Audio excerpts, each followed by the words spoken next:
లో Thungathurthi MLA sawmill. 8,000 పుస్తకాలు చదివిన మాజీ సీఎం కేసీఆర్ తన పుస్తకాన్ని చదవక ఆగమయ్యాడని తుంగతుర్తి ఎమ్మెల్యే మందుల సామిల్ బీఆర్ఎస్ పై ధ్వజమెత్తారు.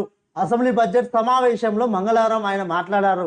ఓడిపోయిన గెలిచిన బీఆర్ఎస్ ఎమ్మెల్యేలు 2014 వారు ఎమ్మెల్యేలు అయ్యే నాటికి ఎంత భూమి ఉండే, ఇప్పుడు వారికి ఎంత భూమి ఉందో లెక్క తీస్తే వారు ఎంత దోచుకు తిన్నారో తెలుస్తుంది అన్నారు. ప్రజలు దోచుకోని కొట్లకు ఆధిపత్యులు అయ్యారని నిజాంపల్లి ఒక కాశీ రోజు ఉంటే కేసీఆర్పల్లి నిజాం కాశీ రోజు అయ్యారని చెప్పారు. ఇక కేసీఆర్పల్లిలో మాట్లాడితే కేసులు చేయలేనన్నారు. నిజమైన ఉద్యమం పార్టీ నుంచి గెంటేశారు, అది ఉదాహరణ తానేనని అన్నారు. నిజానికి మందుల సామిల్ గారు తుంగతుర్తి నియోజకవర్గంలో అయినా కానీ స్టేట్లో అయినా తెలంగాణ ఉద్యమంలో ఒక గొప్ప పాల్గొన్న వ్యక్తి, గొప్ప ఉద్యమకారు, ఒక సబ్జెక్ట్ ఉన్నవాడు. పొల్లు పొల్లు పొట్టు పొట్టు గెలుస్తా అన్నాడు, గెలిచాడు. అలాంటి వ్యక్తి ఏమంటా ఉన్నాడంటే కేసీఆర్ 80,000 పుస్తకాలు చదివినా తన పుస్తకాన్ని తనే చదవలేదు అని నిన్న బీఆర్ఎస్ ప్రభుత్వం పైన ధ్వజమెత్తడం జరిగింది. బీఆర్ఎస్ పార్టీ పైన